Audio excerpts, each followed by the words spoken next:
You focus, you attract. Most people don't realize this, but your mind is not just a storage unit, it's a magnet.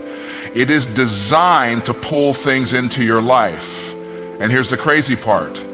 It doesn't pull what you want, it pulls what you focus on. That's why you can pray for success, but if all you focus on is fear, lack, and struggle, you'll keep attracting more of it. See, focus isn't passive, focus is creative, focus is a force. Every time you zero in on something with intention, you're shaping your future. You're telling your mind, your heart, your spirit, and even the universe, this is what matters to me. This is what I expect. This is what I'm ready to receive. And once you do that, everything starts moving to bring it to you. People call it coincidence. It's not. It's a line. You cannot afford to casually focus. Casual focus leads to casual outcomes. Focus is the builder of momentum, and momentum is the multiplier of results. You want to shift your finances? Shift your focus. You want to change your relationships? Shift your focus. You want to elevate your life? Elevate your focus. Because where your attention goes, your energy flows. And your energy determines what manifests. Let me make it plain. If you constantly talk about being broke, even if you're joking, your focus is on lack. If you constantly say it's hard out here, your focus is on struggle. And guess what? You keep seeing struggle. You keep attracting difficulty. But when you focus on increase, when you talk about overflow, when you wake up expecting favor, you start walking different, talking different. That shift in focus begins to shift your entire reality. What you behold is what you become. If you keep your eyes on greatness long enough, you start stepping into it. If you stay focused on vision long enough, the vision begins to unfold. But the opposite is true too. If you focus on what's not working, you stay stuck in what's not working. So many people are more committed to their problems than they are to their potential. They are married to their excuses, but want to flirt with success. It doesn't work like that. And hear me, distraction is not just a waste of time, it is a destiny thief. If the enemy can't destroy you, he'll distract you. He'll send you drama. He'll send you delay. He'll send you comfort disguised as convenience. And if you're not focused, you'll fall for it. You'll think you're resting when you're really being robbed of your next level. Focus protects you from that. It keeps your eyes on the prize and your feet on the path. But let's take it even higher. When your focus is fueled by faith, it becomes supernatural. You're no longer just working with your strength, you're moving with favor. You're not just grinding, you're being guided. Things begin to happen faster than they should. Doors open you didn't knock on. People say yes before you even ask. That's what happens when your focus is aligned with purpose. So here's the question. What are you focusing on? Are you focused on where you've been or where you're going? Are you focused on what's missing or what's possible? Because what you focus, you attract. You don't get what you wish for, you get what you focus for. So lock in, zone in, get tunnel vision on the life you were created to live. And watch what happens when your focus becomes your faith in motion. Your mind is a magnet. It's not just a nice metaphor, it's a spiritual and psychological truth. Whatever dominates your thoughts, whatever you give repeated attention to, begins to pull experiences, people, and opportunities that align with that focus into your life. It's like a frequency. You don't attract what you want, you attract what you're in harmony with. If your mind is constantly tuned to thoughts of failure, fear, or frustration, don't be surprised when your life starts producing more of the same. Because the magnet of your mind doesn't discriminate, it doesn't choose what's good or bad for you, it simply pulls what you're consistently feeding it. That's why it's dangerous to dwell on negativity, to repeat limiting beliefs, or to internalize the voices of people who told you what you can't do. If you keep playing those tracks in your head, you're programming your magnet to attract more lack, more delay, and more reasons to feel stuck. You're literally shaping your reality by the pattern of your thoughts. But the power in this truth is also the hope in it. Because if your mind can attract struggle, it can also attract success. If it can pull in stress, it can pull in solutions. If it can be conditioned for limitation, it can be reconditioned for abundance. All it takes is a decision to change what you feed your mind on a daily basis. Start thinking on purpose. Speak life over your day. Visualize the outcomes you want, not the ones you fear. When you begin to see yourself as capable, valuable, favored, and equipped, that magnet starts shifting. You'll notice new ideas flowing to you, the right people showing up, resources that were once hidden suddenly becoming visible. It's not magic, it's focus. And that focus turns into faith, and that faith activates the magnet inside your mind. The same way a compass will always point north, your mind will always pull toward whatever you believe is most real. So the question isn't just what do you want? The real question is what are you constantly thinking about? Because that's what your mind is set to attract. And it will every time. Focus is a creative force. It's not passive, it's not neutral, and it's definitely not weak. Focus is power in motion. It is the birthplace of all transformation. Nothing significant happens in your life without focus.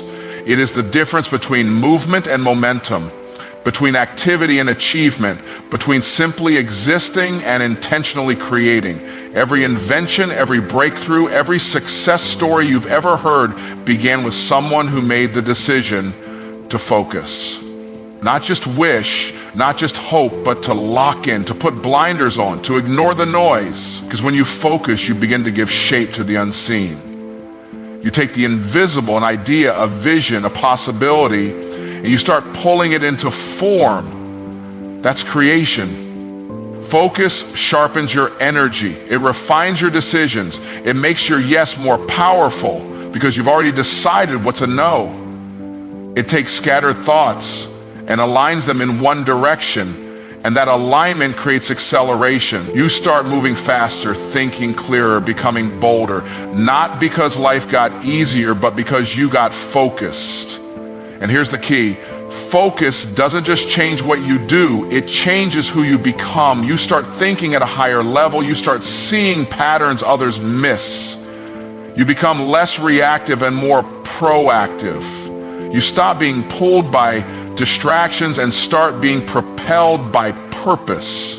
You literally begin to design your life instead of drifting through it. The truth is, most people aren't failing because they lack talent. They're failing because they lack focus. They're trying to do 10 things at once and wondering why nothing's moving.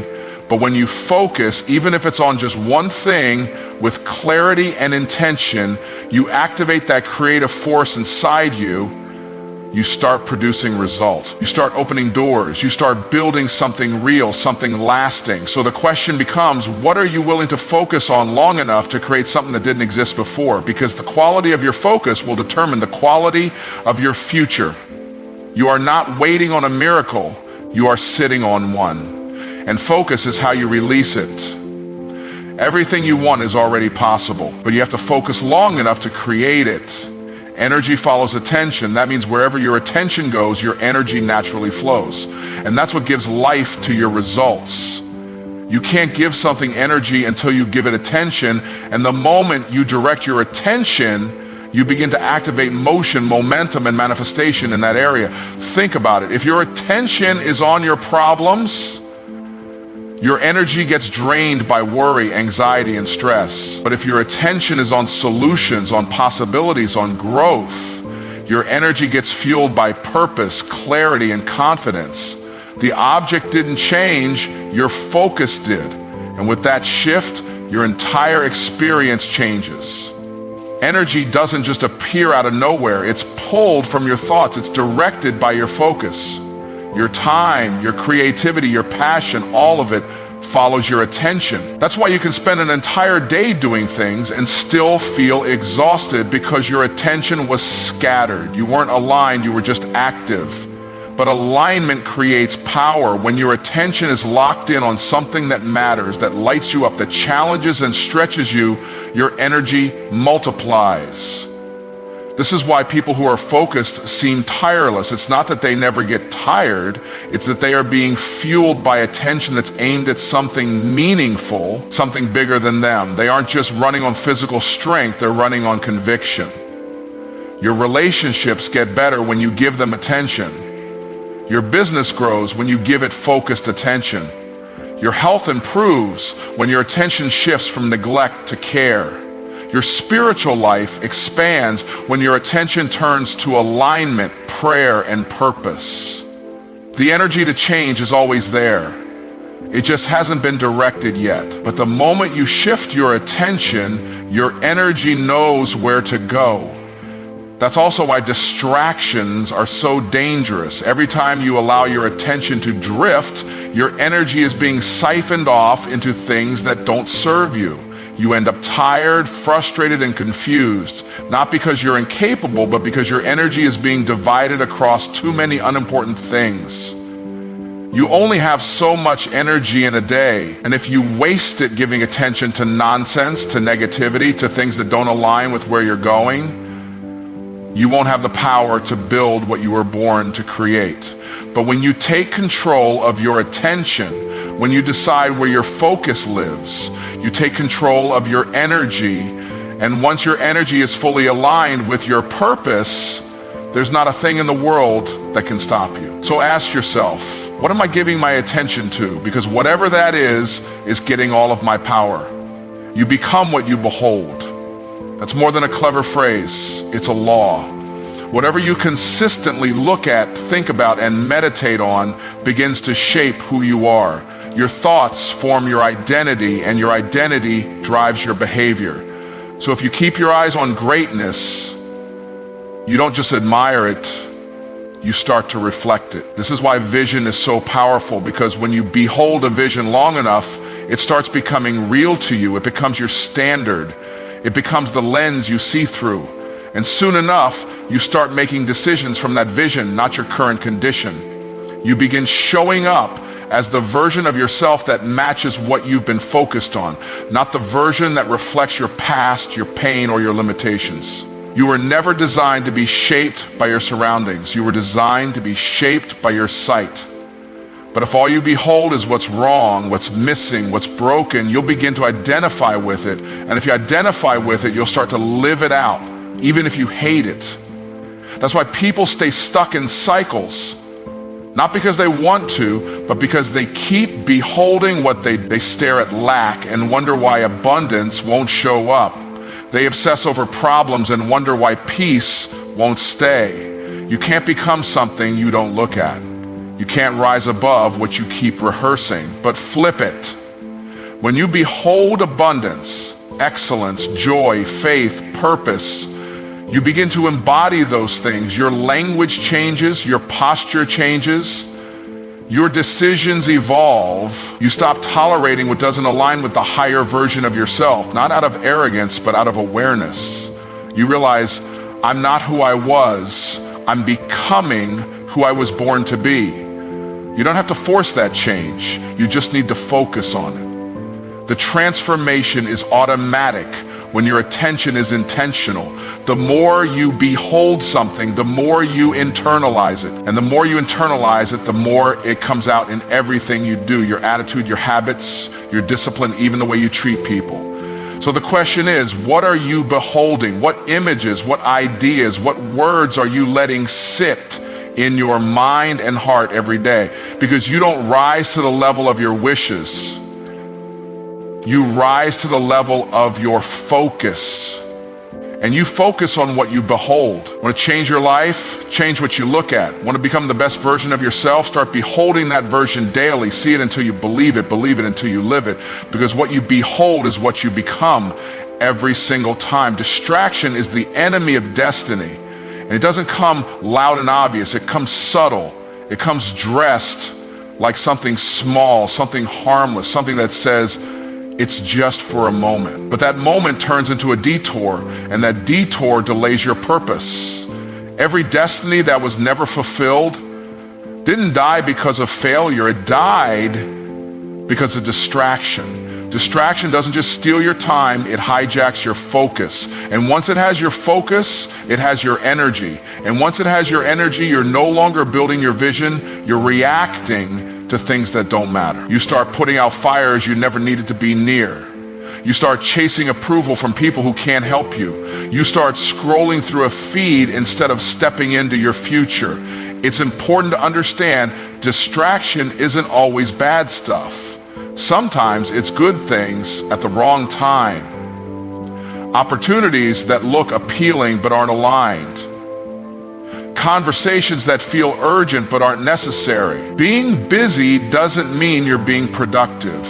And being distracted doesn't always mean you're being lazy. Sometimes you're just unaware. But make no mistake, distraction doesn't have to destroy you to defeat you. All it has to do is delay you long enough that you miss the moment that was meant to change your life. You have to protect your focus like your life depends on it, because it does. Your destiny is attached to your discipline, and your discipline is only as strong as your ability to stay focused in a world that profits off your attention being scattered.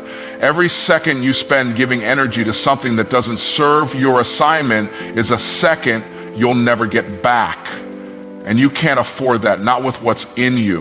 There's something you've been called to build, to lead, to change, but it will never happen if you're constantly entertaining things that don't feed your future. You can't chase your calling and chase comfort at the same time. You can't run toward purpose while constantly looking over your shoulder at distractions disguised as detours. So the moment you feel distraction creeping in, pause, realign. Remember who you are and what you're here to do. The world needs what's in you, but it won't manifest by accident. It takes clarity, it takes intention, and it takes the kind of focus that refuses to be pulled away by anything less than your destiny. Because when you protect your focus, you preserve your future. And when you eliminate distractions, you accelerate your calling. Faith-driven focus is supernatural power. It's not just discipline, it's divine alignment. When you combine unshakable belief with relentless focus, you tap into a force that goes beyond human effort.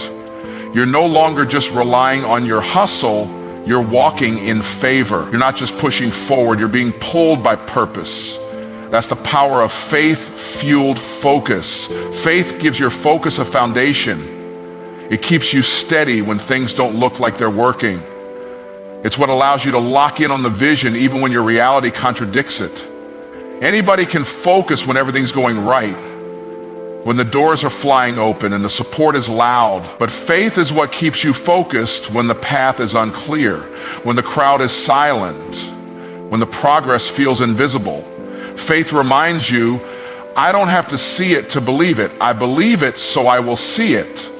That kind of focus creates motion in places that were stuck. It activates provision in ways you couldn't plan. It draws the right people, the right timing, and the right opportunities, not because you forced it, but because your focus was set, your heart was aligned, and your faith refused to move. That's not ordinary effort. That's supernatural acceleration. You stop living by sight, you start moving by revelation. You make decisions based not on where you are, but on where you're going. And that kind of movement is magnetic. It draws everything you need towards you. It disrupts limitations. It multiplies resources. It breaks cycles.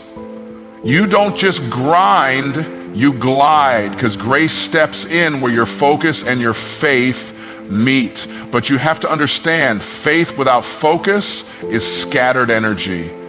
And focus without faith is fragile. It cracks under pressure. It quits when things get hard. But when you marry the two, faith and focus, you become unstoppable. You become clear, not because the path is easy, but because you know who's walking it with you. You know the vision came from something higher, so the provision must come too. So hold that vision in your heart like it already exists. Speak it like it's already done. Move like the answer is already on the way, because Faith-driven focus doesn't wait for the world to confirm it, it declares it, then builds it. That kind of power isn't just mindset, it's movement, it's manifestation. And when you walk in that kind of focused faith, doors open that logic can't explain. Time bends, mountains move, and the impossible bows to the inevitable. So what you focus, you attract. Your mind is a magnet, constantly pulling into your life what you dwell on most. Focus is not just about paying attention. It's about giving birth to something bigger than where you are right now. Because energy follows attention, and attention fueled by intention becomes momentum. You don't become great by accident. You become great by locking in on greatness and refusing to look away. You become what you behold. So if you keep your eyes fixed on who you were, you'll stay there. But if you set your sights on who you're becoming, on the calling, the vision, the next level, you'll rise to meet it. But understand this, distraction is not just a delay, it's a destiny detour. Every time you let something small pull you from something big, you trade power for comfort, purpose for convenience. But when you align your focus with your faith, when you stop just believing in what you see and start seeing based on what you believe, you step into supernatural power. You move differently, you lead differently, you create differently. Because now, it's not just your grind that's working, it's your God. So don't play small. Don't let your attention be hijacked by noise, negativity, or nonsense. Fix your focus. Guard your gaze. Fuel it with faith. Because everything you're praying for, everything you're preparing for, everything you've been positioned for, it's already in motion. But you've got to stay locked in long enough to receive it. Because what you focus, you will attract.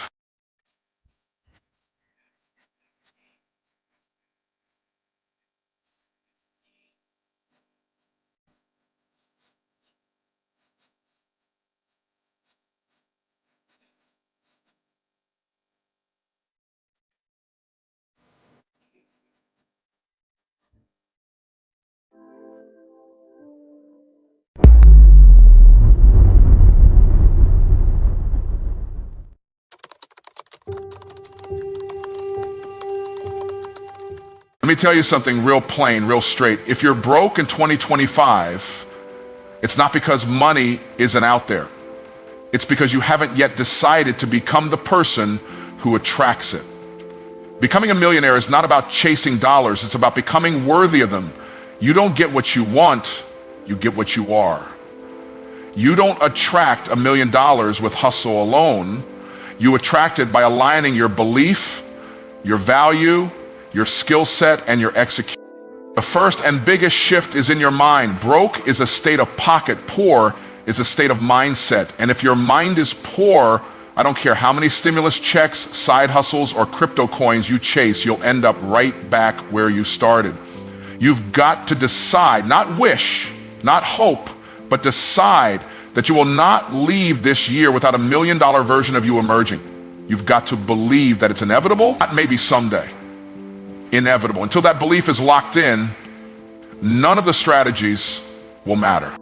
Next, stop trying to make money. Start solving problems. That's where the real wealth is. Millionaires are not paid by the hour, they're paid by the problem they solve and the value they deliver. The marketplace is a mirror. It reflects what you bring to it. You want more money? Bring more value. Bring solutions. Solve painful, expensive, urgent problems. The kind that make people pull out their wallet before they even ask the price. You want to get rich? Make other people's lives better, faster, and easier. Now listen, you need skills, not degrees, not resumes, skills. And not just any skills, high occupant skills. Sales, marketing, public speaking, copywriting, leadership, digital strategy, skills that print money in any industry, any economy, any time zone. You don't need to be perfect, you just need to be powerful. Stack those skills. Learn to sell, then learn to teach others how to sell. Learn to market, then build systems that run your marketing while you sleep. Stack the skills, stack the cash. But here's the trap. Hustle alone won't make you wealthy. Hustle gets you tired. Systems make you rich.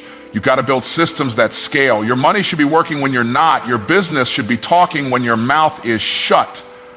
You need automation. You need delegation. You need infrastructure. Stop being the engine. Start being the architect. Hustlers chase dollars. Architects build pipeline. Which one are you? Now we multiply. Most people try to add money. If I can just get another client, another job, another hour, that's a broke formula. Wealth is built through multiplication. You don't want another $1,000, 0 cents. You want a way to earn $1, 0 cents 100 times, 1,000 times. You need products, offers, licensing, equity, investments, digital assets, brand deals, affiliate streams. Stop trading time for money and start multiplying money with your mind. And lastly, speed, execution, ruthless, focused, fast action. In 2025, the world is moving fast. And if you're slow, you're broke. Done is better than perfect. Action beats ideas. Launch the thing, fix it later. Don't wait for all green lights. Just get in the car and go. Most people aren't failing because they tried and lost. They're failing because they never started. They're stuck in planning, doubting, wondering, and wishing. Stop playing with your potential. This is your time. Now is your time. So let me close by telling you this. Becoming a millionaire is not about luck. It's not about family. It's not about where you came from. It's about a decision to think different, move different, show up different, speak different, execute faster, deliver more value, build systems, stack skills, and refuse to leave 2025 the same person who walked into it. The million is not out there. It's already inside you.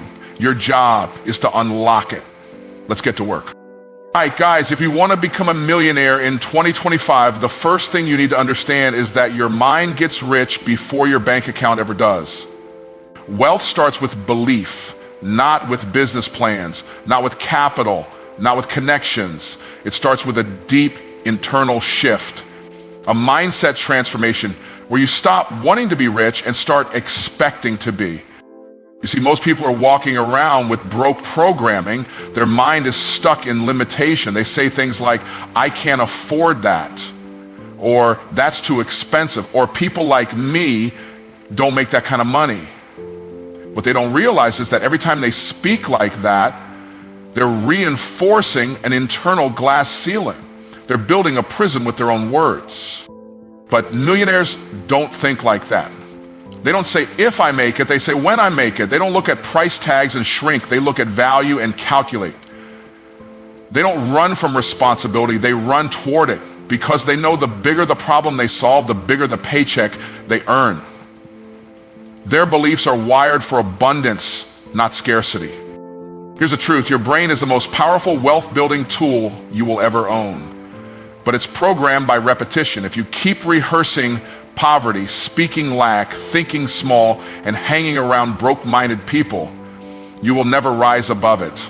Not because you aren't capable, but because you've been conditioned to settle. That's why you've got to rewire your thoughts daily. Read what millionaires read. Speak how winners speak. Move how builders move. Surround yourself with people who stretch your thinking, not those who shrink your confidence. And every single morning, remind yourself, I was not born to struggle. I was not created to survive. I was built to dominate in this space. But once you make that internal shift, when wealth becomes part of your identity, not just a fantasy, the game changes. You stop hustling for money and start attracting it. You stop doubting yourself and start making bold moves. You stop waiting for permission and start creating opportunities. Because deep down, you already know the external world follows the internal blueprint. You don't get rich by accident. You get rich on purpose. And that purpose starts in your mind. Fix the thinking, the money will follow. Would you like me to expand the next key point the same way? Money doesn't chase people, it chases solutions. If you want to become a millionaire in 2025, you need to stop asking, how can I make more money? And start asking, what high-value problem can I solve that people will pay anything to fix? The marketplace is ruthless, but it's fair. It rewards value, not effort. You can work 16 hours a day doing low-value tasks and still stay broke. Or you can spend 2 hours solving a painful, urgent, expensive problem and get paid more in a day than most people make in a month. That's the difference between labor and leverage. Every dollar someone pays you is a direct reflection of the problem you solved for them. You want to make more? Solve bigger problems. Find the frustration people complain about the most. Find the bottlenecks that keep businesses stuck. Find the fears people would do anything to escape. When you become the go-to solution for that pain, you don't have to beg for clients, they hunt you down. And here's the key, don't just solve the problem, solve it better, faster, and more conveniently than anyone else. Excellence makes you rich. Speed makes you rich. Clarity makes you rich. People don't want to guess, they want results. They want transformation, and when you can deliver that without drama, you name your price. Most people try to be liked. They want followers. They want approval. But if you want to be wealthy, stop chasing applause and start chasing impact. Money is a certificate of impact. If you're not earning what you want, it's because the marketplace doesn't feel your impact. Yet, you're either invisible or interchangeable. Fix that. Look around you. The biggest paydays always go to problem solvers. Doctors fix pain. Lawyers fix legal chaos. Tech companies fix communication. Coaches fix confusion. Consultants fix inefficiency. Entrepreneurs fix everything the traditional system ignored. So the question isn't, can I make $1 million? The question is, what problem am I willing to own and how deeply can I solve it?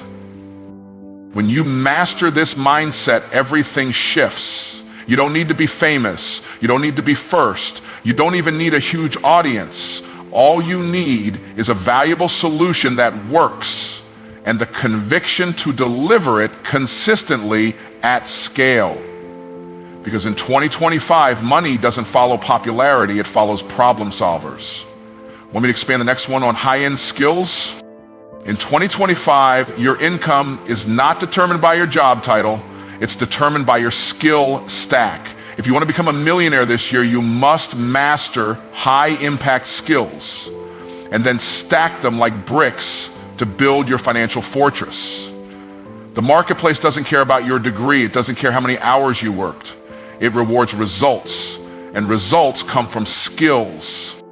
Let me be clear, there are certain skills that once you learn them, they become money machines. Skills that pay you whether you work for someone else, build your own business, or go fully independent. Skills like sales, because nothing moves until something gets sold. Skills like marketing, because if they don't know you exist, it doesn't matter how good you are. Skills like copywriting, speaking, negotiation, leadership, branding, and digital strategy. These are the skills that print money in any economy. You could be the most talented person in the room, but if you can't communicate your value, no one will know how powerful you really are. You could have the best offer on earth, but if you don't know how to sell it, it might as well not exist. So stop hiding behind talent and start developing transferable, scalable skills. And here's where it gets even more powerful. When you stack them, 1 skill is good, 2 is great, but 3 or more combined, that's where domination begins. Think about it. A person who can speak confidently, sell effectively, and market digitally can write their own check. Add leadership and now they can build a team. Add financial literacy and now they can multiply wealth. The more rare your combination of skills, the less replaceable you become and the more money you command. But don't just learn passively, practice with urgency. Execute in real time. Don't wait to be perfect, jump in messy, get feedback, get better. You don't need another course. You need reps. You need to put your skill to the test in the wild where real people and real dollars are at stake. That's where confidence is born. And don't let anyone tell you it takes years. It doesn't take years to make money. It takes decisions followed by focused skill acquisition. Some people spend 10 years getting good at one low-income task. You can spend 90 days mastering one high-income skill and change your entire trajectory. That's the leverage of intention. So stop saying you don't know how. Say, I'm learning how. Stop waiting to be chosen. Choose yourself. In this economy, skill is the new currency, and the ones who master it are the ones who get paid. You want me to expand the next one on leveraging systems? Hard work alone will not make you rich. Systems will. You can hustle all day, grind all night, burn every ounce of energy you've got, but if there's no system behind your effort, you'll always be trading time for money. And let me tell you something, trading time for money is the slowest, most fragile, most exhausting way to build wealth. The real game, it's not about how hard you work, it's about how smart you build. Wealthy people don't work harder than you, they just build systems that do the work for them.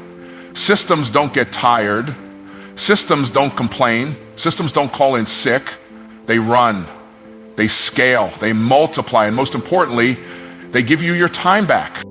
Here's the truth, a system is anything that produces predictable, repeatable results without your constant input. That could be an automated email funnel that sells your product while you sleep.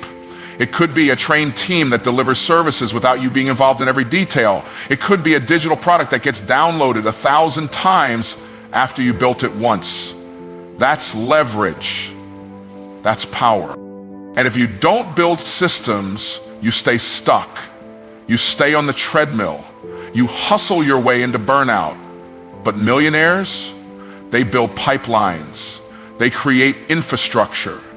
They build once, then refine, optimize, and delegate. They think like engineers, not laborers. While others are trying to do more, they're figuring out how to do less and get more. You've got to shift your focus from doing to designing. Ask yourself, how can this run without me? How can I automate this process? How can I delegate this task? How can I use tech, tools, people, or platforms to extend my impact beyond my own two hands?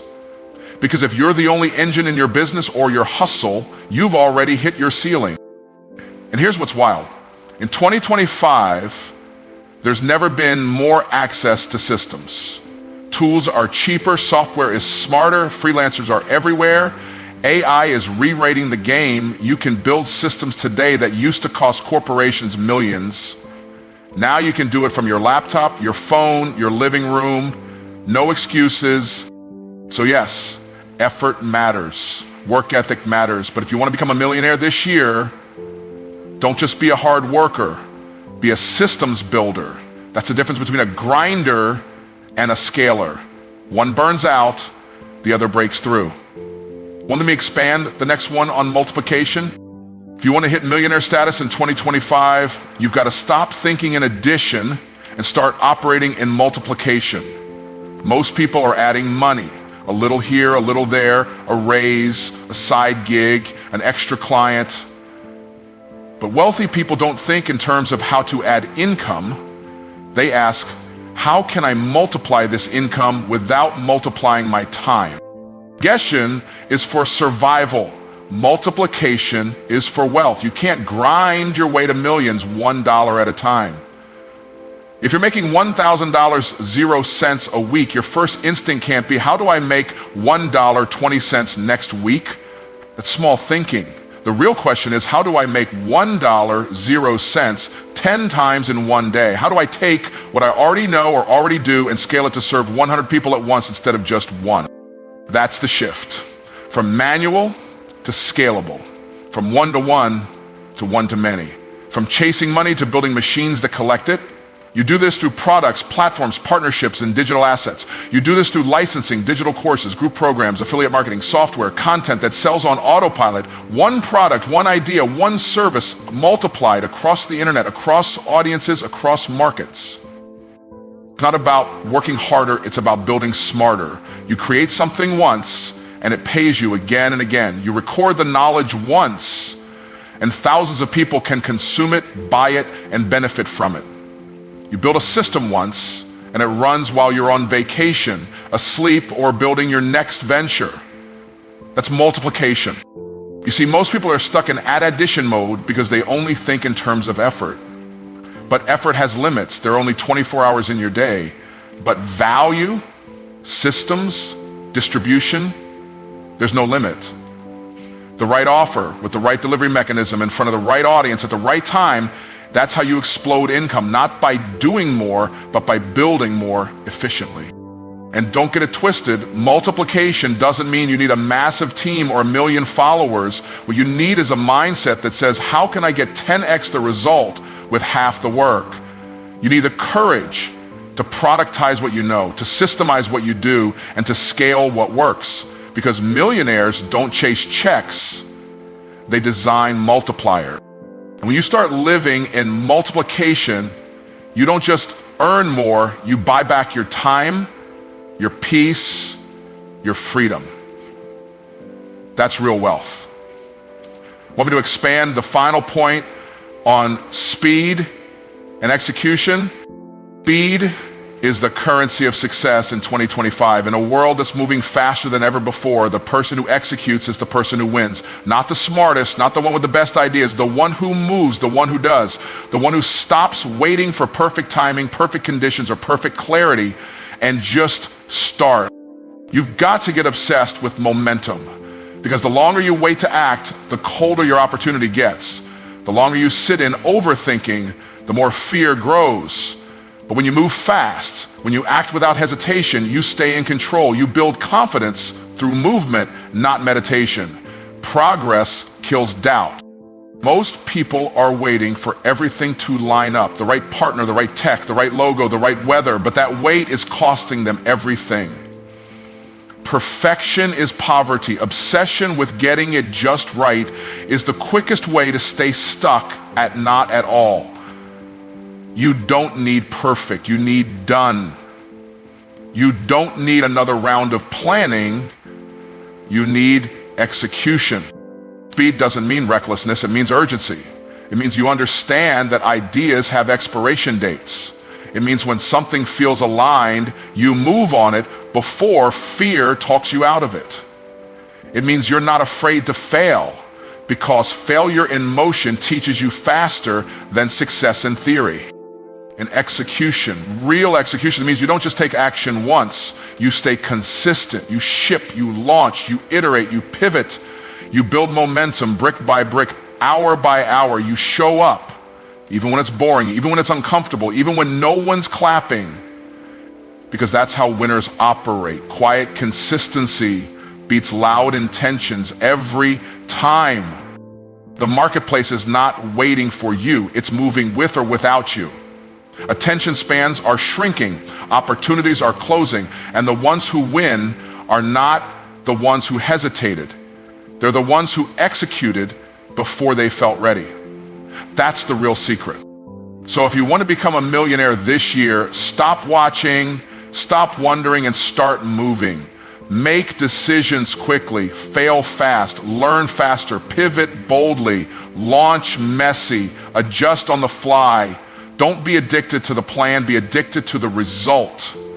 Because the ones who move fast, learn fast, and course correct fast, they always outrun the ones who move slow, think long, and try to get it perfect. In 2025, speed is leverage, execution is the edge, and action is the difference between dreamers and millionaires.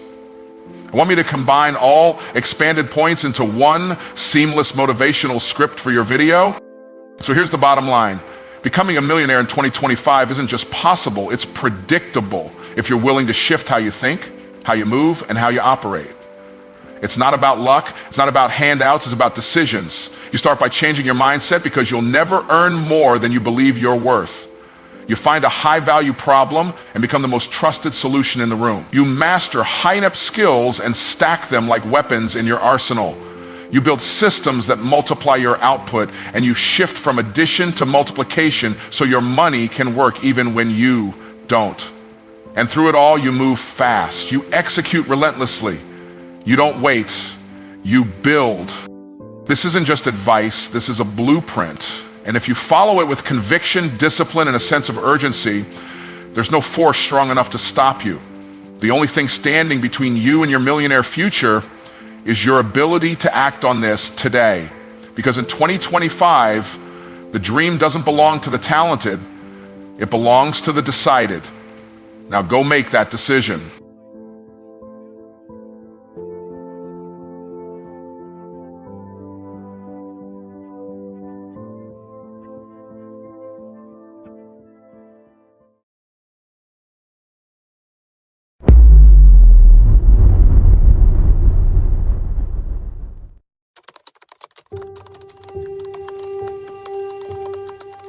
Force yourself to take action day by day. Not when it's convenient, not when it's easy, not when you feel like it. Every single day. The people who win in life aren't the ones waiting on a perfect plan or a perfect mood. They're the ones who move when it's uncomfortable, who take the first step when their legs are shaking, who show up when nobody's clapping. You don't need another motivational video. You don't need another pep talk. What you need is to make a decision right now to act. Because motivation is a feeling, and feelings are flaky. Discipline is a commitment. Discipline says, even when I don't feel like it, I do it anyway. Motivation might get you started, but discipline gets you results. You want transformation, you want elevation, then discipline must become your default. Fear? Let me tell you something about fear. Fear doesn't leave you alone because you think about it. Fear doesn't disappear because you journal about it. Fear runs when you move. Fear backs down when you show up. Action is the enemy of fear. The longer you sit still, the louder your doubts get. But when you take action, even if it's small, fear loses its grip. So stop sitting there wrestling with what ifs. Get up and move. Put your hands to something. Build momentum, because fear cannot ride a moving train. Every day you take action, you're building more than results, you're building mental muscle. You're proving to yourself who you are. That's the real reward. It's not just what you're achieving, it's who you're becoming. Every time you do what you said you would do, even when it's hard, your confidence compounds, and confidence built on action is unshakable. You don't get that from wishing, you get that from doing. Excuses are lies. Lies dressed up to sound reasonable. I'm tired. I'll start Monday. I don't know enough. Lies. You're not tired. You're undisciplined. You don't need Monday. You need to take responsibility. You know enough. You're just afraid. Stop letting your comfort zone negotiate the price of your potential, because the comfort zone never charges you up front. It bills you later with interest. And the invoice always says regret. You need to understand something. The pain of discipline is temporary. The pain of regret lasts forever. Discipline costs effort, sweat, a few sleepless nights. Regret costs opportunity, legacy, and the version of you that never got to live. Which one do you want to pay? You can choose the short-term burn of progress or the lifelong sting of knowing you never gave it your all. Let me make it plain. Success doesn't belong to the smartest.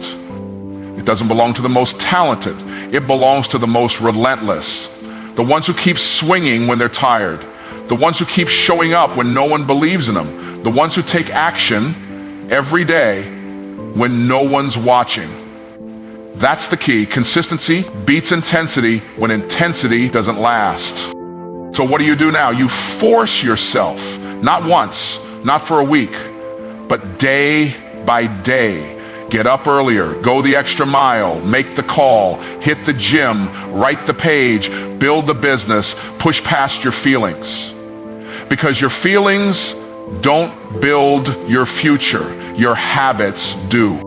The person you want to become, the life you want to live, is on the other side of consistent, uncomfortable, uncompromising action every day, no matter what. So stop waiting, start moving, and never stop. Discipline is the engine that drives lasting success, while motivation is just the spark that starts the car. Motivation is emotional. It comes and goes like the weather, unpredictable, unreliable. You feel motivated one moment and the next you're looking for reasons to delay.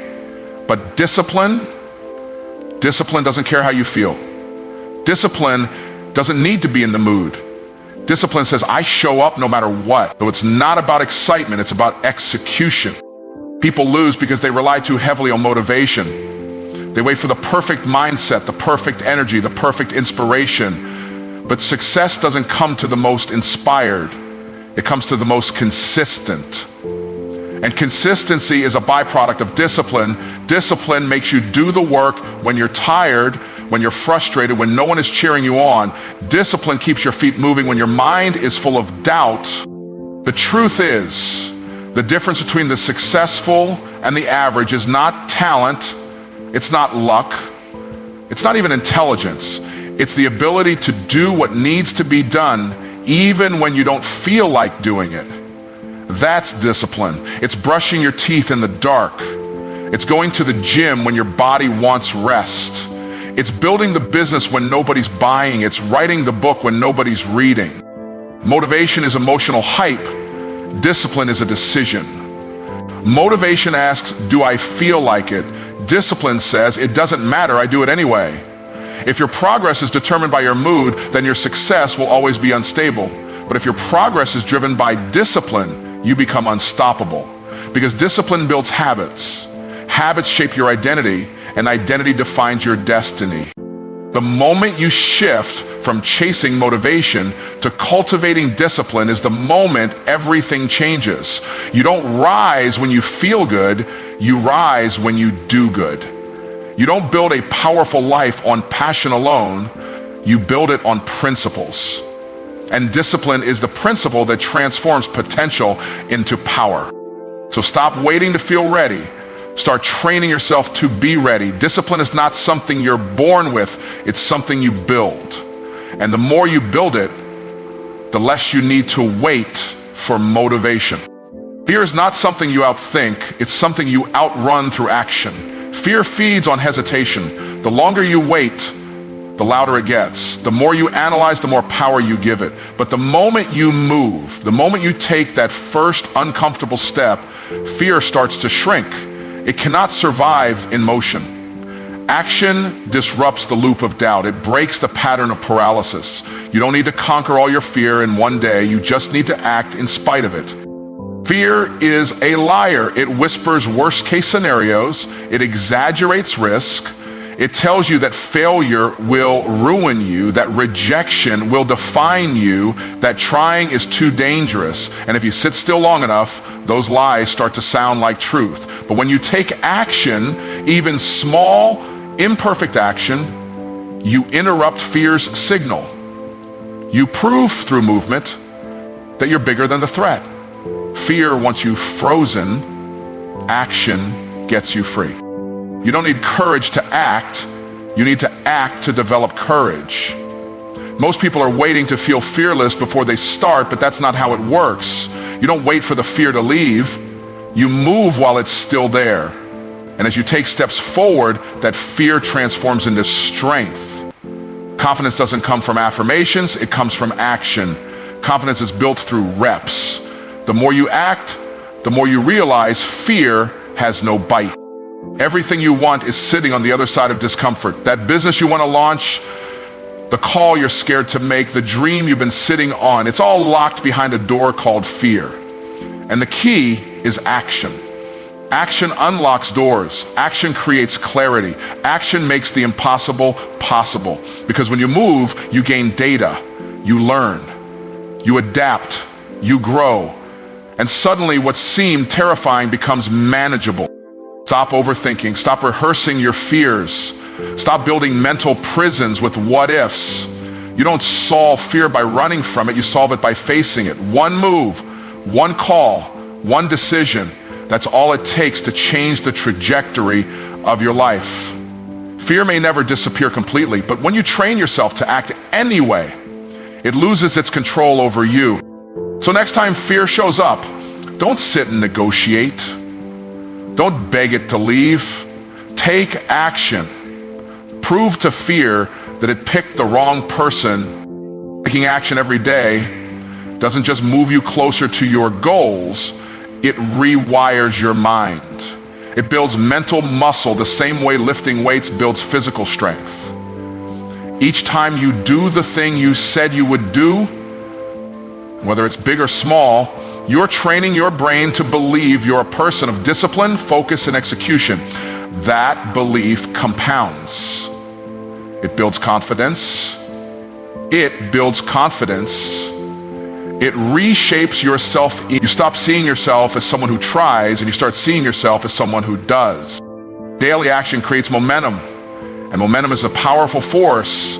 Once it's rolling, it's hard to stop. But it doesn't start with a breakthrough. It starts with consistency. One choice, one habit, one step, repeated over and over. Most people underestimate what they can build with small, consistent efforts. They want to go big once rather than go small daily. But greatness is not in what you do once, it's in what you do repeatedly. Champions aren't built in a day, they're built daily. Every day you take action, even when you don't feel like it, you're reinforcing a pattern. You're making it easier to do it again tomorrow. That's mental muscle. That's how habits are formed and strengthened. Think of your brain like a field. Every time you take action, you're carving a path. Do it once, it's a faint trail. Do it daily and it becomes a highway. Eventually that action becomes automatic. That's when the discipline becomes identity. But it works both ways. If you choose laziness, hesitation, or excuses daily, those behaviors also become habits. They dig ruts in your mind that are hard to climb out of. That's why it's crucial to be intentional with your daily actions. You are not just doing things, you are becoming someone. Your habits are shaping your character, and your character determines your future. You don't get mentally strong by reading books, watching videos, or attending seminars. You get mentally strong by showing up when it's hard, by doing the work when nobody's watching, by staying consistent when nobody's clapping. That's how mental toughness is built. In the dark, in the quiet, in the daily grind. So don't wait for inspiration. Don't chase massive motivation. Just commit to one action today and then do it again tomorrow. Stack those actions, stack those wins, because that stack becomes your strength. And when life hits, it's that strength, the mental muscle, that keeps you from folding. It keeps you moving. It keeps you winning. Excuses are nothing more than lies dressed up as reasons. They sound logical, they feel justified, but they are the language of limitation. Every time you make an excuse, you're telling yourself a story that protects your comfort and delays your growth. I'm too tired. I don't have time. I'm not ready. Those aren't facts. They're convenient lies that let you off the hook. And the worst part, you start to believe them. You repeat them so often they become part of your identity. Excuses are a way of negotiating with your potential. They let you settle. They let you stay safe. But comfort is a killer. It slowly drains your ambition. It convinces you that you'll get started someday when everything is perfect. But someday is a myth. There's no perfect time. There's only now. And the longer you make excuses, the more that window of opportunity closes. The more you condition yourself to hesitate, to delay, to hide behind fear. The truth is, every excuse has a counteraction. Too tired? Go anyway and build stamina. No time? Cut something that doesn't serve your goals. Not ready? Start now and figure it out on the way. Success isn't about convenience, it's about commitment. And commitment means doing it even when conditions aren't ideal. Excuses make you a victim of circumstances. Action makes you a creator of outcomes. People don't fail because they lack ability. They fail because they keep giving themselves an exit.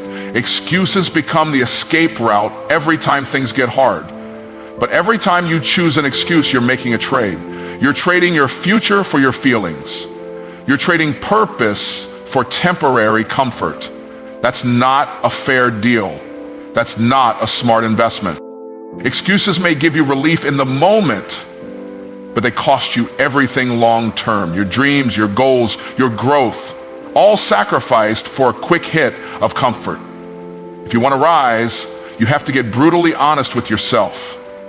Call out the lie, catch yourself in the act. Replace "I can't" with "how can I?" Replace "I don't feel like it" with "it must be done." Hold yourself accountable like your life depends on it, because it does. The person you want to become is buried underneath layers of excuses. Peel them back. Rip them out. Get rid of the narrative that tells you you're not capable, not qualified, or not ready. You are, but only if you stop lying to yourself. Only if you start acting like your potential matters more than your feelings. No more justifications. No more stories. Just action, ownership, and execution. The pain of discipline is real, but it's temporary. It's the early mornings, the missed parties, the hard choices, the repetition, the grind when no one is watching. It's sacrificing comfort now for the life you want later. And yes, it can be uncomfortable. Discipline demands effort. It demands sacrifice. It demands focus when your mind is tired, and drive when your body wants rest. But that pain doesn't last forever. It fades, and in its place comes strength, confidence, and momentum. Regret, on the other hand, is a different kind of pain. It's quiet, but it cuts deeper. It lingers longer. It shows up when the window of opportunity has already closed, when the time has passed, when the chance is gone. Regret is looking back at what could have been and knowing you didn't do what it took. It's knowing you were capable but not committed. That pain doesn't fade quickly. It echoes. It follows you, because you can't undo regret. You can only carry it. When you choose discipline, you're choosing the hard thing now to avoid the harder thing later. You're choosing to pay the price up front so you don't have to pay with your future. Discipline hurts, but it's the pain that builds you. It makes you sharper. It makes you stronger. It forces you to stretch. And eventually, what used to be painful becomes your power. What used to feel heavy becomes light. What used to be hard becomes habit. But when you avoid discipline, when you choose comfort over calling, you accumulate regret. Not all at once, but slowly, day by day. Missed chances, wasted time, unlived potential. And one day you look back and realize the cost of avoiding discipline was the life you never built. That is a weight far heavier than a few hard days. That is a pain that doesn't teach, it torments. So the question is never, will this be hard? It will. The real question is, which pain am I willing to live with? The pain of pushing yourself, or the pain of wishing you had? You can struggle now and grow, or coast now and crumble later. You decide. Discipline demands something from you today, but it gives you everything tomorrow. Regret asks nothing of you now, but it robs you in the end. So choose wisely. Chase the discomfort that leads to destiny, not the ease that leads to emptiness. The pain of discipline will strengthen you. The pain of regret will haunt you. Choose your pain, choose your future. Success doesn't belong to the most gifted. It doesn't favor the smartest, the strongest, or even the best prepared. It belongs to the relentless. The ones who refuse to quit, who keep showing up, who keep pushing long after the talented have tapped out. Talent might get you attention. It might open a few doors, but talent without grit is wasted. It's the relentless that turn potential into power. It's the relentless that refuse to be denied. Relentless people don't wait for ideal conditions. They move in chaos. They act in uncertainty. They don't stop to measure how tired they are or how far they have left to go. They just keep going. They don't need a spotlight. They don't need applause. They are fueled by purpose, not praise. And that's why they win. Not because it's easy for them, but because they keep going when it's hard. You've seen it. The people who seemed to come out of nowhere, who weren't the most skilled, but they never stopped. They outworked, outlasted, and outlearned everyone else. That's not luck. That's not magic. That's relentless effort, repeated over time.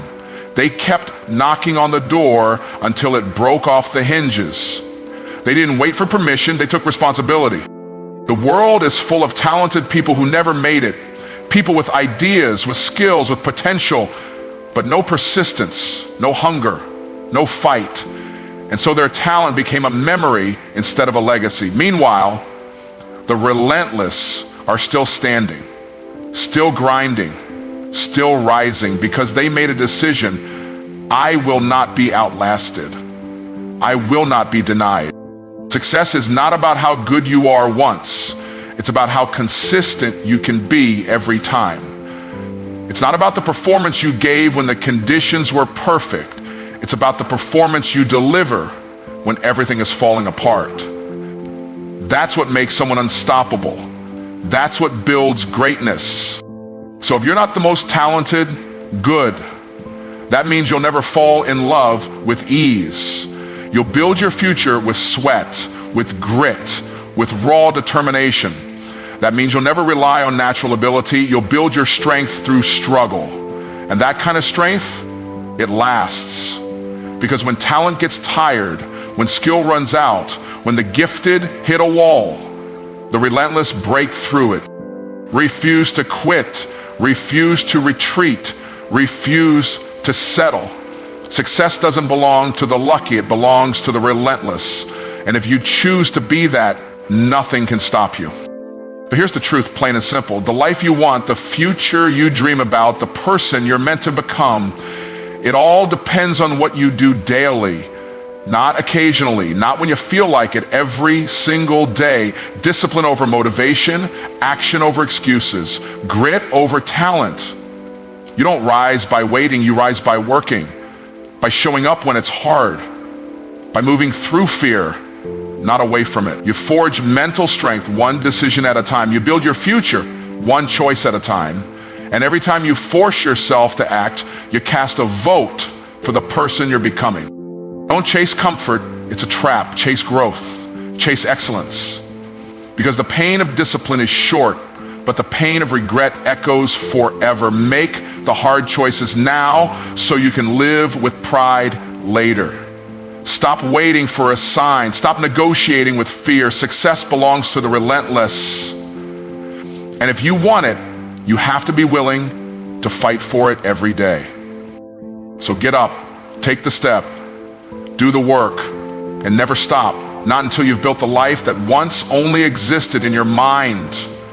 Because it is possible, but only if you force yourself to take action day by day.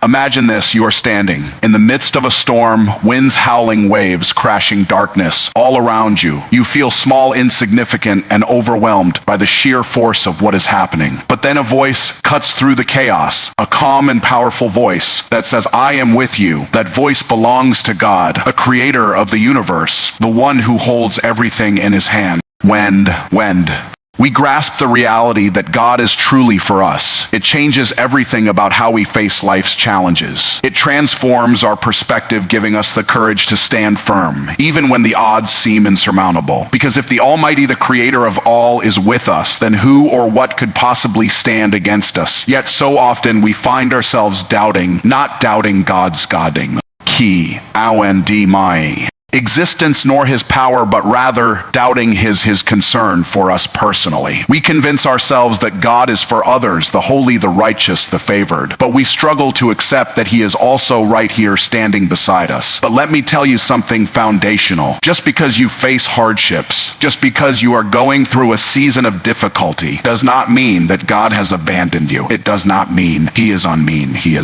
A-I-E-O. O-B-Heidi-Wee. Where of your struggles the truth is quite the opposite. He knows every tear you've shed, every silent cry. In the night, every moment of frustration, every prayer that seems to go unanswered. God is not distant. He is near, and his heart aches with yours. He sees you, loves you, and cares deeply about what you are going through. Even now, he wants to extend his hand to you, to lift you, das, I, out of the pit and set you on solid ground. Yet how often do we allow fear to be the ruling force in our lives? Fear is a thief. It sneaks in quietly, often unnoticed, and starts to build a home in our hearts. It whispers long lies, tells us we are alone, tells us we must handle things by ourselves, tells us that God is too busy or too far away to be concerned with our little lives. But make no note of lives. May tida when day teen went. Istake fear is not from God. Fear is the enemy's way of cutting us off from the divine help that is always available to us. Fear paralyzes. It makes us shrink back, lose hope, and forget the power that is available to us in God. But faith, oh faith, it does the opposite. Faith is the key that opens the door to God's intervention in our lives. When we choose faith over fear, we are essentially invite over fear. We are essentially teeing God into every situation, into every battle. Faith says, God, I trust you even when I can't see the way, even when I don't understand. I trust that you are for me and I. That trust, that unwavering confidence is what allows God to move powerfully on our behalf. Faith is not a passive belief. It is an active stance, a decision to trust God in every circumstance. Faith is what propelled David to face Goliath with just a sling and a stone, believing that God would deliver him. Faith is what led Moses to Tath. Dikon vo esque. Stretch out his staff over the Red Sea, believing that God would make a way where there seemed to be no way. Faith is what caused the woman with the issue of blood to press through the crowd just to touch the hem of Jesus' garment, believing that she would be healed in each of these instances. Faith was the catalyst that brought about divine intervention. And the same is true for us today. TRS score. When we choose faith over fear, we are choosing to open the door for God to work in our lives in miraculous ways. We don't have to be afraid of what lies ahead. We don't have to be afraid of the future, the unknowns, or the challenges that seem too great. Why? Because God is already there in our future, orchestrating every detail, working everything for our good, even the things that seem disastrous, the things that look like they will ETTYFT. Destroy us. God can and will turn them around for our benefit if we trust him. This is not just a hopeful wish, it is a divine promise. So whatever is looming on your horizon, remember this: God will take care of you. Say it out loud. God will take care of me. Let that truth settle deep in your spirit. Because that is all we really need to know. The Bible is filled with stories of individuals who faced overwhelms, LDLIT. Ming odds yet emerge victorious because they trusted in God's care. Take Daniel, for instance, who was thrown into a den of lions because he refused to stop praying to his God. The lions were hungry, the den was dark, and death seemed imminent. Yet Daniel was unafraid because he knew that his God was greater than the lions. He trusted in God's pro. Te by T-Bolat. CT, Shin, and God shut the mouths of the lions, delivering Daniel without a scratch. Or consider Shadrach, Meshach, and Abednego, who were thrown into a fiery furnace for refusing to worship a false god. The furnace was so hot that the flames killed the soldiers who threw them in, yet they walked through the fire unharmed because they trusted in God's power to deliver them. And when King Nebuchadnezzar looked into the furnace, he saw not 3 men, but 4, and the 4th was like the Son of God. God was with them in the fire, just as he is with us in our trials. The Bible tells us God has not given us a spirit of fear, but of power, love, and a sound mind. Yet we live in a world where uncertainty has never been more prevalent. In these times of unpredictability, when everything seems to be shifting and changing, there is one constant, one certainty: God is still on his throne. His word remains true. From the first page to the last, unchanging and eternal. The promises he made centuries ago are still in effect today, still powerful, still bind. When teen died D. And those promises are not just words on a page, they are living, active truths that have the power to transform your life in the face of uncertainty. We must remember that God is the same yesterday, today, and forever. He is not caught off guard by the events of this world. He is not surprised by our circumstances. He sees the end from the beginning, and he knows exactly what we need to navigate the sight, way, daufend or. Uncertain times, he promises to guide us with his eye to lead us in paths of righteousness. For his name's sake, he assures us that when we trust in him with all our heart and lean not on our own understanding, he will direct our paths. I know who I have believed in, and I am persuaded that he is able to do exceedingly abundantly above all we could ever ask or think. His name is or Koi Bay. Jesus Christ, the resurrected Savior, the Son of the living God, the bright and morning star, the Lion of Judah, the coming King. And I know this, not just because I have read it in his word, but because his Spirit has confirmed it in my heart. I have heard his voice whisper in the stillness, lift up your heads and rejoice, for your redemption draws. Near he is, a redemption draws near. Fastamai, EPD 1T. Guja strength and an ever-present help in trouble. Jesus said, I will never leave you nor forsake you. What a promise. There is no place we can go where his presence will not accompany us. There is no situation so dire that his hand cannot reach down and rescue us. There is no pit so deep that his love cannot find us. He is with us in the valley of the shadow of death, in the fiery furnace, death, sat, Workham, TYD by. In the lion's den, in the midst of the storm, he is with us. When we walk through the waters, and he promises that the rivers will not overwhelm us and the flames will not consume us. You see, Jesus loves you, and you may have issues, struggles, battles, and burdens. But hear me, you are doing better than you think. Somebody out there needs to know today. You are going to make it. You are doing okay. You may not be everything you aspire to be yet. But thank God, you are not what you used to be. You are on a journey, and you will get there by God's grace. So don't give up. Don't throw in the towel. Don't keep beating yourself up. Trust me. You are doing better than you realize. What assurance do we have? Not that we will walk through life without encountering difficulties. Not that we will glide through without a struggle, without pain, without storms. But the promise is this. In every struggle, God is our strength. In every trial, he is our provider. In every sickness, he is our healer. And in every moment, he, 1T, is our firm foundation. His name is Jesus. Ecclesiastes, that ancient book of wisdom, tells us there is a time for everything under the Sunday, a time to be born, and a time to die, a time to laugh, and a time to weep, a time to dance, and a time to mourn, a time to gather, and a time to let go. The author lists 28 distinct times and seasons. End sentina. Life. But there is one time you will not find, and there is no time to quit. Quitty G is not in God's vocabulary. If you keep going, if you press on, you will reach your destination. You may feel like you are bound, held back by circumstances. But remember this, you are still blessed. Consider the Apostle Paul, who faced countless trials, yet he never gave up. He was beaten, imprisoned, shed, WNATNA. Wrecked and persecuted, but he pressed on, knowing that his strength came from the Lord. He wrote, we are hard pressed on every side, but not crushed, perplexed, but not in despair, persecuted, but not abandoned, struck down, but not destroyed. Paul knew that God was with him in every situation, providing the strength he needed to endure. And that same God is with us today, giving us the strength to keep going, us the strength to keep going. To Owen, 18 Keep fighting to keep believing. God loved you so profound that he gave his only son to die in your place. So what shall we say in response to these things? If God is for us, who can be against us, seeing that he did not spare his own son, but gave him up for us all? How will he not also along with him graciously give us all things? These words are filled with confidence, hope, and victory. There is not a single ounce of defeat in Hayakna mighty.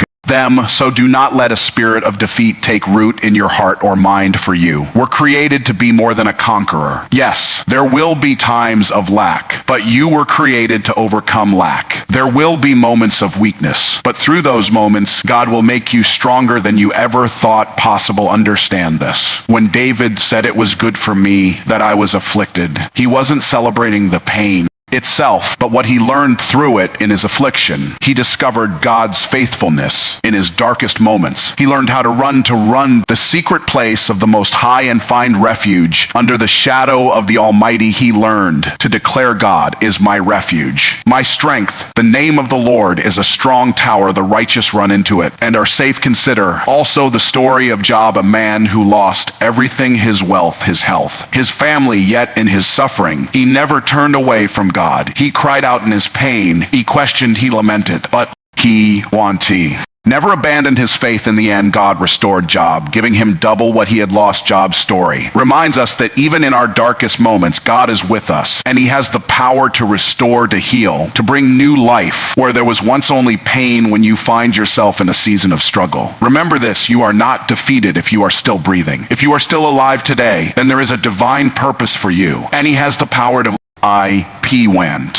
Speak now to those who feel overwhelmed, to families who don't know what to do next, to business leaders staring at uncertain forecasts, wondering where the next provision will come from. Turn to Jesus. He is not just a distant figure in history. He is a living pres help in every time of need. He is your partner in every business, your comforter in every uncertainty, comforter in every uncertain. But, bite, etend, 1T. Remember, defeatism has no place in your heart, your mind, or your spirit, because in Christ you are more than a conqueror. God has a purpose in every trial, and every challenge, and every difficulty. He is using these experiences to shape up us, to mold us, to prepare us for the future. He has planned, just as a potter uses pressure to form a beautiful vessel, God uses the pressures of life to form us into the people he created us to be. He using the special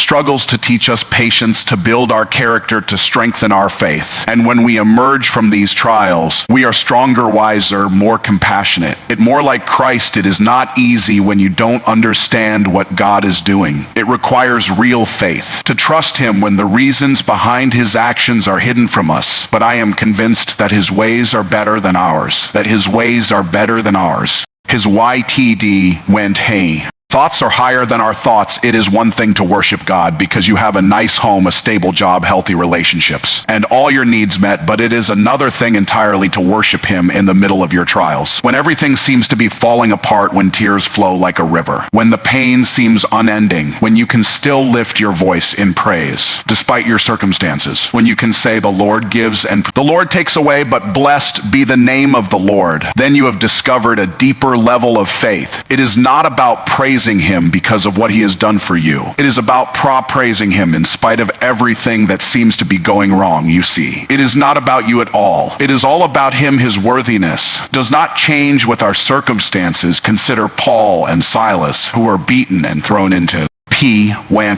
Wendy, risen for preaching the gospel with their feet in stocks and their bodies bruised. They could have given in to despair, but instead they chose to worship. They sang hymns to God in the middle of the night, and as they worshiped, the prison doors flew open, and their chains fell off. Their praise became their deliverance, and it can be the same for you, Baitang. When we choose to praise God in the midst of our pain, we invite his presence into our situation. And where his presence is, there is freedom. Do not be afraid. We know that all things work together for the good of those who love God, who are called according to his purpose. When you have that perspective, it transforms how you see adversity. It molds you and shapes you. You look at every struggle not as an opportunity, it's an opportunity to be one a desangong. Gain strength to build character, to deepen your faith. When you have that outlook, you wake up each day and declare, this is the day that the Lord has made. I will rejoice and be glad in it. The man or woman of faith knows that God is committed to taking care of them, that he is capable of providing for them in ways they cannot even imagine. Even when circumstances look bleak, they do.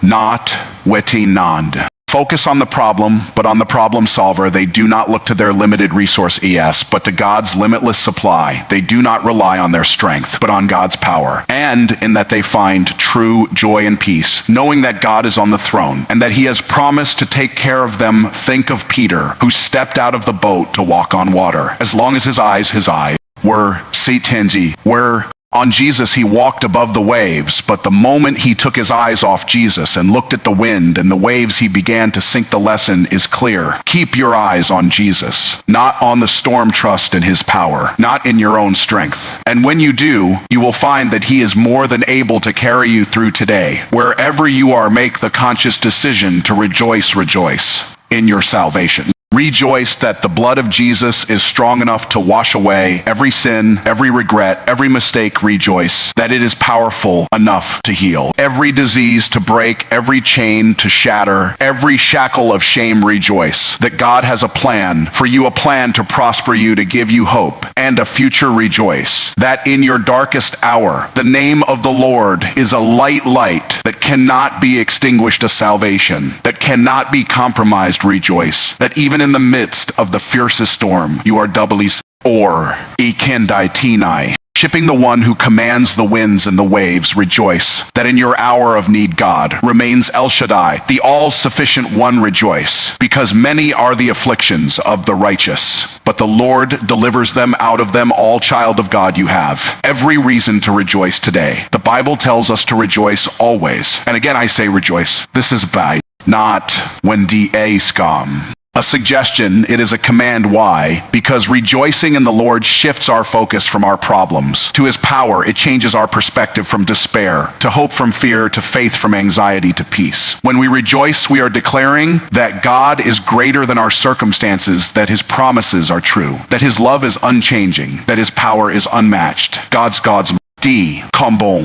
Feng Kli. Timing is often different from ours, and sometimes his delays are hard to understand. It can be frustrating when we are praying fervently for something to happen, and it seems like nothing is moving. But understand, this God's delays are not his denials. He is not ignoring you. He is not unaware of your needs. He is simply working behind the scenes, aligning everything perfectly according to his divine plan. You see, when God makes us wait, he, 1DP, is preparing us for something greater than we could ever imagine while we are waiting. He is working on you, as shaping us, molding us, refining our character. He is teaching us to trust him, to lean not on our own understanding, but to acknowledge him in all our ways. He is developing patience in us, building our faith and preparing us for the blessings he has in store. Think of Abraham and Sarah, who waited 5 years for the promise of a son to be fulfilled, or Joseph, who waited 13 years from the time he was sold into slavery until he became the ruler of Egypt, or David, who waited over a decade after being anointed king before he actually took the throne. In each case, the waiting period was a time of preparation, a time of growth, a time of learning to trust God more deeply. And when the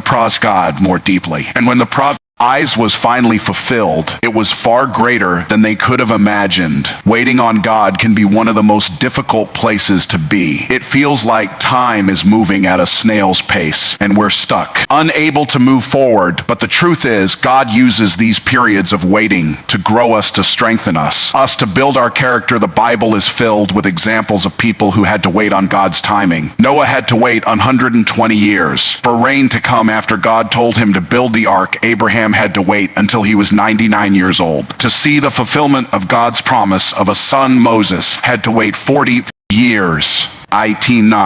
In the desert before leading the Israelites out of Egypt. Joseph had to wait in prison, falsely accused, before he rose to become the second in command. In Egypt, even Jesus waited 30 years before starting his public ministry. These waiting periods were not wasted time. They were times of preparation, of growth, of learning to trust God more deeply. So if you find yourself in a season of waiting, know that God has a detend wakan purpose in it. He is preparing you for something greater. He is aligning everything according to his divine plan, and his timing is perfect. The key to peace is not in solving every problem, but in trusting the one who holds the answers. It is in knowing that God is with you, that he will never leave you or forsake you, that he has a plan and a purpose for your life. It is in surrendering control to him and letting go of the need to understand every fan horror. It is in resting in his love, his grace, his mercy. When we give God control, we experience a peace that transcends on understanding. This peace does not come from our circumstances, but from knowing who God is. He is our provider, our protector, our healer, our deliverer. He is everything we need. And when we trust him, we find rest for our souls. Think of Jesus, who slept in the boat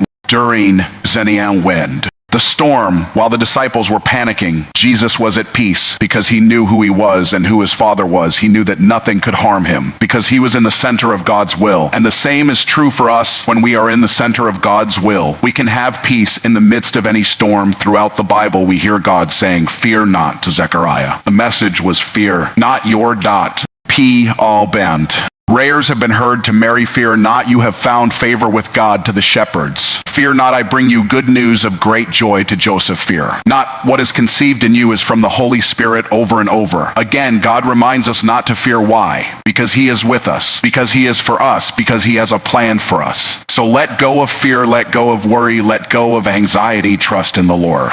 With all your heart lean, not on your own understanding, in all your ways acknowledge him, and he will make your path straight. Know that God is for you, not against you. He is not just with you, he is for you. And if God is for you, who can be against you as we walk through this life with all its ups and downs, all its triumphs and trials? We must hold fast to the unchanging nature of God. His love for us does not waver, his plans for us are always good, his promises are always sure, and his presence is always a day. Near in the days ahead, focus not on what is changing, but on what is eternal. Focus on God's love for you, his grace, his mercy, his faithfulness. Remember that no matter what you go through, God is with you. He will never leave you or forsake you. He is your refuge, your strength, your ever-present help in trouble. And as you face each new day, each new challenge, remember that God is in control. He is working all things together for your good. He is the God who sees you, who it know, E.T. mighty, you who loves you and who will never let you go. So stand firm in your faith, trust in his promises, and know that he is with you always, even to the end of the age. This is the journey we are on, a journey of faith, trust, and rejoicing. It is not always easy. It is not always clear, but it is always worth it, because when God is for us, nothing and no one can be against us. When God is for us, we can face any storm, overcome any storm,